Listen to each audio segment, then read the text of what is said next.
dans cette vidéo, tu vas apprendre à résoudre des équations. Donc, dans cette vidéo, tu le vois, on va travailler plus précisément toutes les manipulations autour des multiplications et des divisions. Dans la précédente, on avait travaillé les manipulations autour des additions et des soustractions. C'est parti, on commence par la première. Alors, 2x égale à 7, ça c'est une équation qui est très simple. Tu as peut-être déjà la solution de façon intuitive, mais l'idée est de comprendre comment résoudre ce type d'équation. Eh bien, je rappelle quand même l'objectif principal quand on résout une équation, c'est trouver la valeur de x. C'est-à-dire, c'est à la fin avoir x égale un nombre. Autrement dit, avoir x isolé tout seul à côté du signe égal.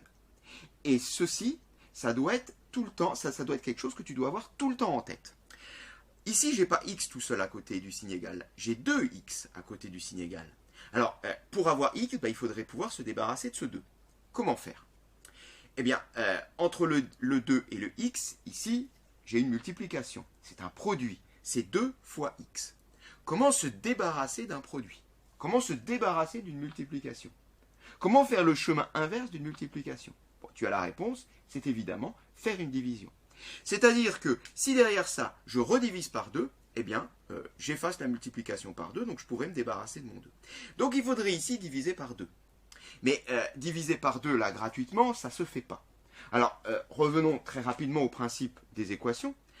Une équation, c'est quoi? C'est deux quantités qui sont égales, avec dedans une petite inconnue. Si ces deux quantités sont égales, si par exemple, tu as deux sommes égales, et que tu prends la moitié de chaque côté, eh bien, qu'est-ce qui se passe? Évidemment, ça reste égal. Je pense que tu vois venir le truc. C'est-à-dire que si je divise par 2 ici, eh bien, je devrais également diviser par 2 de l'autre côté. Et c'est comme ça qu'on va arriver à avoir quelque chose d'absolument équivalent.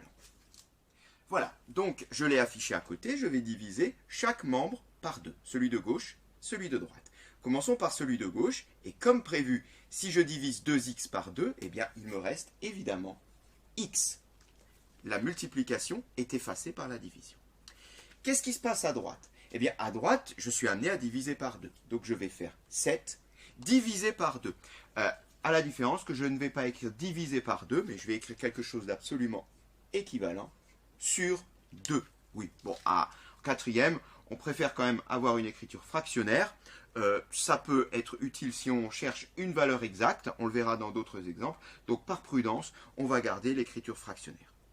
X égale 7 sur 2, eh bien c'est en fait directement la réponse. Je l'avais dit, cette équation était très simple. Mais ici, si tu veux diviser par 2, pas de problème. 7 divisé par 2, ça fait 3,5. C'est peut-être la solution que tu avais trouvée intuitivement. On peut mettre x égale 3,5 parce que 3,5, c'est une valeur décimale qui s'écrit. Si on avait une division par 3, on aurait gardé 7 tiers. Mais on peut laisser 7 demi, c'est une fraction simplifiée. Passons à la deuxième équation. X sur moins 3 égale à 4. Bien. Si on s'en réfère à ce qu'on a dit pour la première, le problème ici, c'est cette division par moins 3. C'est ce dénominateur divisé par moins 3. Eh bien, comment efface-t-on une division par moins 3? Très facile. Il suffit derrière de remultiplier par moins 3. Diviser par moins 3, remultiplier par moins 3, ça fait rien. Et donc, du coup, je vais pouvoir me débarrasser de cette division par moins 3. Voilà, donc comme précédemment, j'ai écrit ici à droite que je vais être amené à multiplier par moins 3 de part et d'autre. Je commence par multiplier par moins 3 ici. Comme prévu, la division et la multiplication s'annulent. Il reste x. X égale à quoi? X est égal à 4. Ce membre-ci, je le multiplie également par moins 3. Mais là, je dois l'écrire 4 multiplié par moins 3.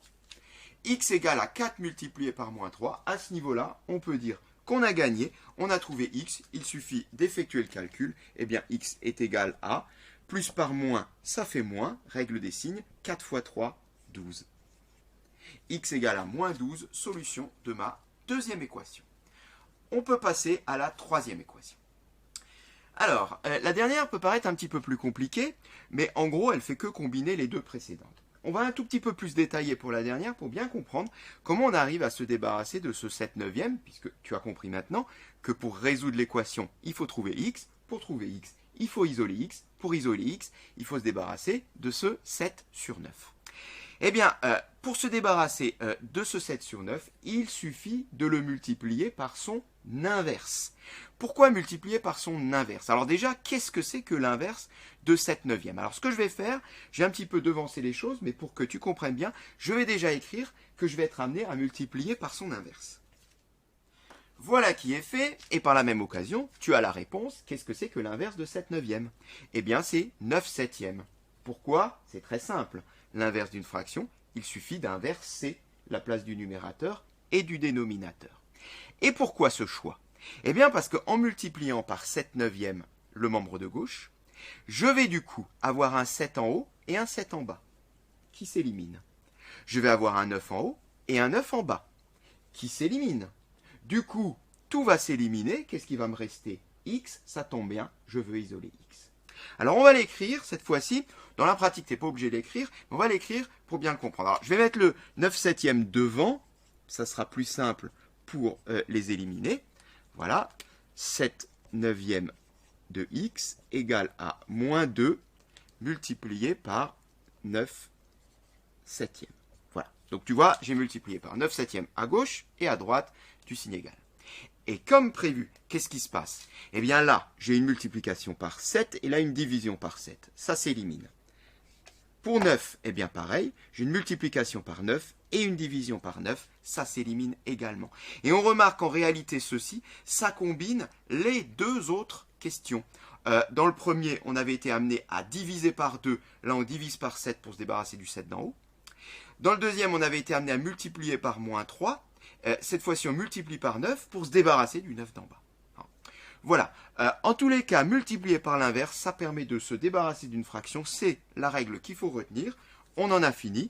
Eh bien, x égale, puisque j'ai plus rien, moins 2 multiplié par 9 sur 7.